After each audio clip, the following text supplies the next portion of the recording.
রমজান মাসে গুনাহ মাফের জন্য আমাদের কোন আমলগুলোতে বেশি গুরুত্ব দেওয়া উচিত? রমজান মাসে আল্লাহর কাছ থেকে মাগফিরাত লাভের জন্য সবচেয়ে বেশি গুরুত্ব দেওয়া উচিত তাকওয়া চর্চার ব্যাপারে। তাকওয়া চর্চা কি? তাকওয়া চর্চা হলো রমজান মাসে সকল প্রকার গুনাহ থেকে বেঁচে থাকার সংগ্রাম করা। আল্লাহ ভীতির চেতনা থেকে, যে আল্লাহ তাআলা রমাদানে দিনের বেলায় পান করা, আহার করা, হালাল খানা, হালাল পানীয় এগুলো রমজান মাসে দিনের বেলা গ্রহণ করতে যে আল্লাহ নিষেধ করেছেন, তাহলে যেগুলো আল্লাহ নিষেধ করেছেন হালাল না, সেগুলো কত জঘন্য হবে। অতএব রমাদান মাসে আমি সকল প্রকার গুনাহ থেকে, সকল প্রকার হারাম থেকে বেঁচে থাকার চেষ্টা করব। এটা হলো আমাদের কর্তব্যের অংশ। এটা যদি আমরা করি তাহলে ইনশাআল্লাহ গুনাহ মাফের সম্ভাবনা অনেক বেড়ে যাবে তাকওয়া চর্চার মাধ্যমে। দ্বিতীয়ত, আল্লাহর কাছ থেকে গুনাহ মাফের জন্য রমাদান মাসের যে সমস্ত আমলগুলো আছে, মাসনুন আমলগুলো আছে, সে আমলগুলোকে আমরা খুঁটে খুঁটে করার চেষ্টা করব। আমাদের একটা ছোট্ট চটি বই আছে, রকমারি এবং অন্যান্য অনলাইনে আপনারা হয়তো পেতে পারেন। বইটা হলো মাহে রমাদানের 27 আমল। এখানে নবী করিম সাল্লাল্লাহু আলাইহি ওয়াসাল্লামের সুন্নাহর আলোকে কোরআনে কোন আয়াত থেকে রমাদান মাসে করার মতো 27টি আমলের ব্যাপারে একটা ধারণা দেওয়া হয়েছে। এই আমলগুলো যদি দিয়ে আমরা রমাদানকে সাজাতে পারি, তাহলে ইনশাআল্লাহ রমাদান মাস আমাদের গুনাহ মাফের মাস হিসেবে আল্লাহর কাছে গ্রহণযোগ্য হতে পারে, মকবুল হতে পারে। এটা আমার জন্য সুবর্ণ সুযোগ হতে পারে। আল্লাহ আমাদের সবাইকে রমাদান মাসে বেশি বেশি করে আল্লাহর কাছে গুনাহ মাফের আমলগুলো করার তৌফিক দান করুন। একটা বিশেষ উদ্যোগ রমাদান মাসে আমাদের থাকা উচিত তাকওয়ার পাশাপাশি, সেটা হলো দোয়া। আমরা প্রতিদিন যদি আল্লাহর কাছে চোখের পানি ফেলে দোয়া করি, আল্লাহ আমি গুনাহ থেকে যেন বের হয়ে আসতে পারি, আমাকে তৌফিক দাও, যেগুলো হয়ে গেছে সেগুলো মাফ করো, নিজের সঠিক সিদ্ধান্ত নেওয়া, নিজের ব্যাপারে শক্ত অবস্থান নেওয়া, পাশাপাশি আল্লাহর কাছে এভাবে কেমন একটা দোয়া করা।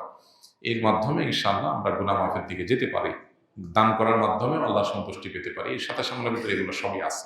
আমি সৌদি দাম্মাম শহরে ছিলাম, দাওয়াত সেন্টারে ক্লাস করেছি। হাদিসের দলিল রহি আছে, বুকে হাত বাঁধা রফে আদায় করাতে আমাদের ইমাম কয়েকজন মুসলিমদের উপর ক্ষিপ্ত, আমাদেরকে গাদা গর্দব ইত্যাদি বলে বেড়াইতেছে।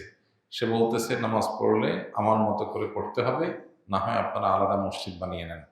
আমি কোনটা করব, সহি কোনটা বললে উপকৃত হব। ভাই, প্রথম কথা হলো যে এই বিষয়ে আমরা এর আগে বারবার বলেছি, কোনো ব্যক্তি যদি রফে আদায় করেন তাতে তো আশপাশের মুসল্লিদের ডিস্টার্ব হয় না। এক্ষেত্রে অন্যান্য যে সমস্ত ইমাম হন, মুসল্লি হন, ফেকে হানাফি যেটা এদেশে প্রচলিত সেটার যারা ফলোয়ার, তারা এটাকে ডিসকারেজ করা এই লেভেলে যে না হলে অন্য মসজিদে চলে যান, এটা অবশ্যই গর্হিত এবং অন্যায় কাজ। যদি কোনো ইমাম এটা করে থাকেন, তিনি এটা ভুল করছেন। কোনো মুসলিম, কোনো মুসল্লি তাকে তিনি ভিন্ন কোনো মতের উপর আমল করছেন, এই জন্য মসজিদ থেকে বের করে দিতে হবে, এটা ইসলামের শিক্ষা না। এতটুকু সহনশীলতা আমাদের থাকা উচিত। সাহাবায়ে কেরাম রিদওয়ানুল্লাহি তাআলা আজমাইন, তাদের মধ্যে একাধিক আমল প্রচলিত ছিল, একাধিক মত প্রচলিত ছিল, কিন্তু কেউ কাউকে মসজিদ থেকে এটার কারণে বের করে দেননি। ইমানদারের মধ্যে এতটুকু সহনশীলতা থাকতে হবে। সেই সাথে আপনার উদ্দেশ্যে আমার নাসিহা থাকবে, আমাদের অনেক ভাই ব্রাদার আছেন যারা ভিন্ন কোনো মত এর অনুসরণ করে তিনি বিপরীত মতকে ডিসকারেজ করার পেছনে লেগে যান, ফতোয়া দেওয়া শুরু করে দেন, এটা সঠিক নাই, এটা আয়াতে নাই, এটা হাদিসে নাই। এই জিনিসগুলো আপনার কাজ না, এগুলো আলেমদের কাজ। যেগুলো আলেমদের কাজ, গবেষকদের কাজ, একাডেমিশিয়ানদের কাজ, সেগুলো তাদের কাজ তাদেরকে করতে দেন। এখন আপনি সাধারণ মানুষ হয়ে নিজে আমল করছেন, যদি আপনি আলেমের ভুল ধরা শুরু করে দেন, ভুল ধরা বলতে কোরআন হাদিসের, আপনি যেমন এখানে বললেন যে সহিহ হাদিসে আছে, কোনটা না আছে, আপনি এই ডিবেট বিতর্কে যায়েন না। এগুলো গেলে নিজের ইমান আমল নষ্ট হয়। এগুলো বেশিরভাগ একটা পর্যায়ে গিয়ে ইগোতে পরিণত হয়। ইগো, আমি একটা মাযহাবের, উনি আরেকটা মাযহাবের, আমি একটা মাসলাকের, উনি আরেকটা মাসলাকের, আমারটা আমার প্রমাণ করতে হবে। ব্যক্তিগত জেদ, রেষারেষি এবং জেতাহারার মতো একটা মানসিকতা অনেক সময় চলে আসে, যেটা আমাদেরকে ইখলাসের গণ্ডি থেকে বের করে দেয়।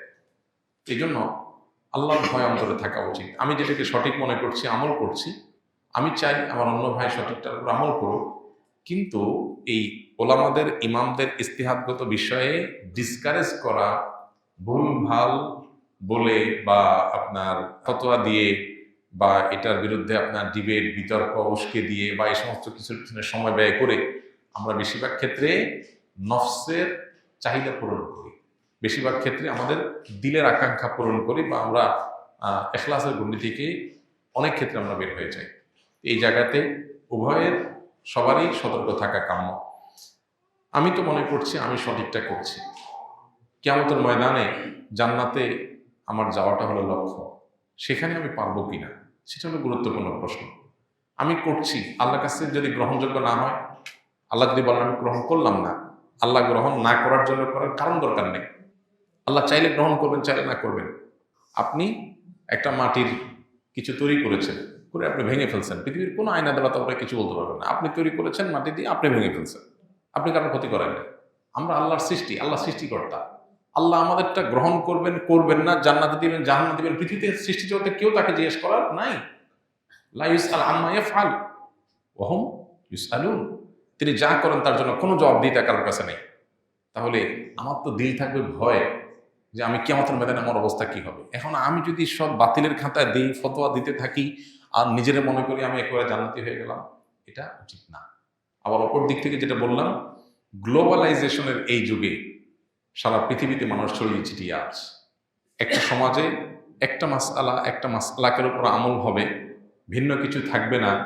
এটা এই বাস্তবতায় অন্তত যেখানে যোগাযোগ ব্যবস্থা উন্নত হয়েছে, এক এলাকার মানুষ আরেক এলাকা যায়, আরেক এলাকা থেকে আরেকটা মাসলাক, মানহাজ, মাযহাব এগুলোর সাথে পরিচিত হয়, এগুলো থেকে এক একজন এক একটা মত পথে যাওয়ার মতো রাস্তা তৈরি হয়। এই বাস্তবতাকে সামনে রেখে আমি আমার মসজিদে বা আমার এলাকাতে এটাই শুধু চাই, এর বাইরে আর কিছু চাই না, এটা অবাস্তব। আর বিশেষ করে মুসলমান আখলাক সুলভ না, অন্তত আমরা যার যার মতকে সঠিক মনে করি যেটাকে, সেটাকে আমল করব এবং এটার পক্ষে প্রয়োজনীয় আপনার শর্ত শারায়েত মেনে উসুল, মূলনীতি, প্রিন্সিপাল লক্ষ্য করে দাওয়াতও দিতে পারি, দেব। কিন্তু আমরা মুসলমান সুলভ আখলাকের গুন্ডি থেকে বের হতে পারি না। আল্লাহ আমাদের সবাইকে হেদায়েত তৌফিক দান করুন। আসুন্নাহ ফাউন্ডেশন, উম্মার স্বার্থে সুন্নাহর সাথে।